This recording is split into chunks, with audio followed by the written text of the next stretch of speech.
नमस्कार, मी वैष्णवीच रेसिपीमध्ये तुमचं स्वागत आहे.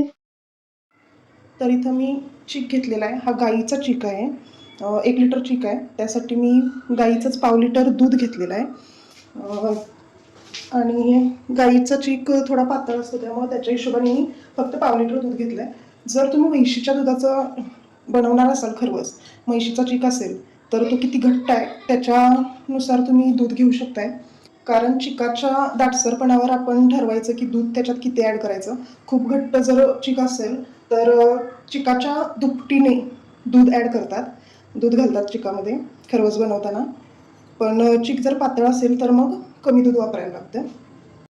तर हे बघा, गाईचा चीक मी घेतलेला आहे. हा एवढा घट्टसर आहे, एकदम जास्ती घट्ट नाही आहे, त्यामुळे त्या हिशोबाने मी दूध कमी घेतलेलं आहे. तुम्ही तसा अंदाज घ्या, तुमचा चीक किती घट्ट आहे त्यानुसारच दूध घ्यायचं आहे. आणि इथं 3.25 वाटी गूळ घेतला आहे मी, गूळ खिसून घेतलेला आहे. आणि इथं जायफळ पूड, वेलची पूड आणि सुंठ पावडर आहे. आलं जरी तुम्ही एकदम बारीक करून घातलं तरी चालतं आहे. जायफळ, सुंठ आणि वेलची तिन्ही घातलं तर एकदम छान फ्लेवर लागतो आहे, चवीला एकदम सुंदर खरवस होतो आहे. त्यानुसार तुमच्याकडे जे अवेलेबल असेल त्यानुसार पण तुम्ही बनवू शकताय. आणि गूळ मी इथं 3.25 वाटी घेतलेला आहे.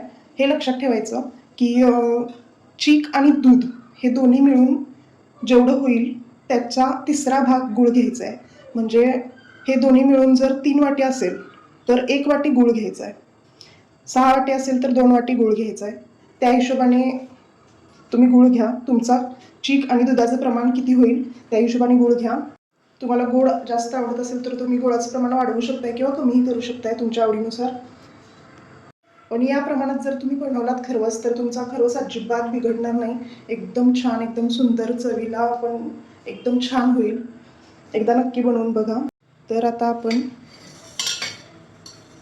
चिकामध्ये हे दूध घालून घ्यायचं आहे. त्यानंतर ह्याच्यात हा गूळ घालायचा आहे.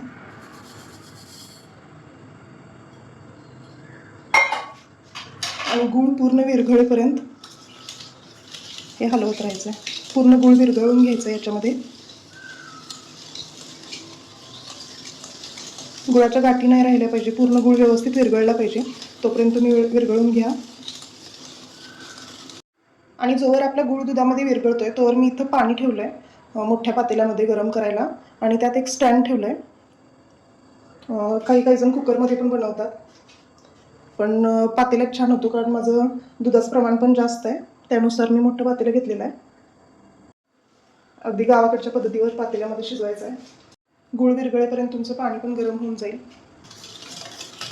तर हे बघा, गूळ पूर्ण विरघळलेला आहे, थोडाफार राहिला आहे, तोही आपण गाळून घेताना विरघळून घेऊ.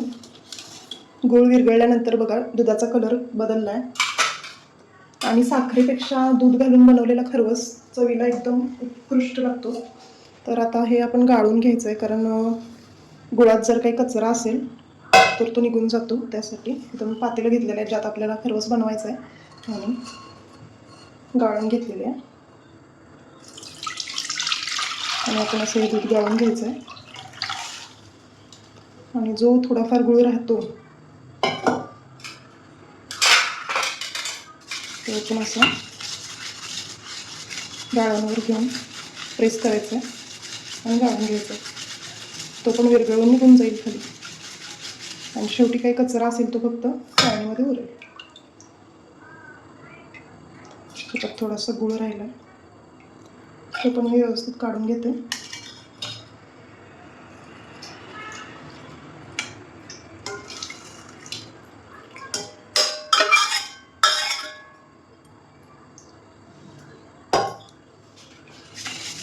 हे बघा, असं जर करून घेतलं तर आपला थोडाफार राहिलेला गूळ पण विरघळून जातो.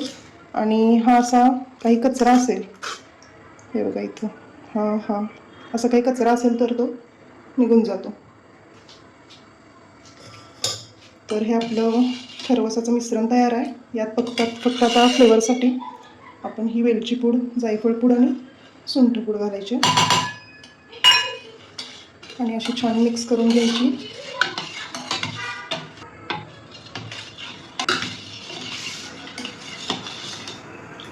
हे बघा पावडर व्यवस्थित मिक्स झाली, कुठेही गाठी वगैरे गुठळ्या नाही राहिलेल्या. आपलं खरवसाचं मिश्रण तयार आहे. आता हे आपण शिजायला ठेवू. आपलं पाणी पण बऱ्यापैकी तापलेलं आहे, गरम झालेलं आहे, बघू शकताय तुम्ही. आता आपण खरवसाचं मिश्रण असं पातेलं यामध्ये ठेवून देऊ.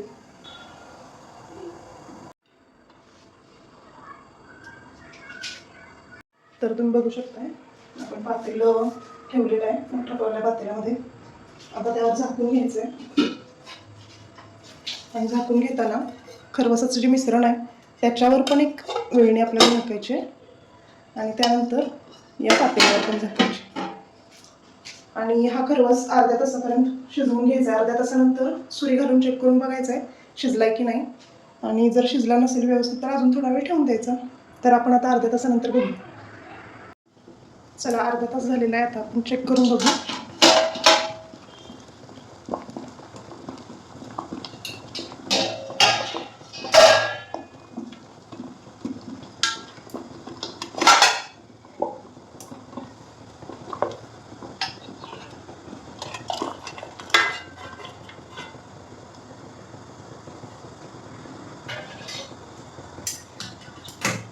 बघितल्यावर तर वाटतंय की खरवस तयार आहे. आता आपण सुरी घालून चेक करू. सुरी एकदम नीट अँड क्लीन बाहेर आली, याचा अर्थ खरवस बनवून तयार आहे. मस्तपैकी खरवस बनलेला आहे. आता गॅस बंद करून घ्यायचा आहे आणि हे पातेलं यातून काढून ठेवायचं, थंड होऊन द्यायला. आता हा खरवस थंड होऊ द्यायचा आहे आणि त्यानंतरच काढायचा आहे. तर आपण साईडला ठेवून देऊ. तर आपला खरवस थंड झालेला आहे. आता आपण कट करून बघूया.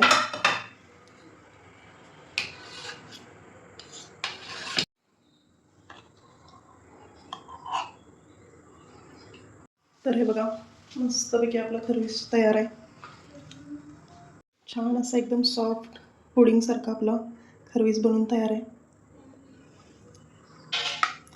आणि गोड वगैरे पण अगदी छान झाला आहे व्यवस्थित.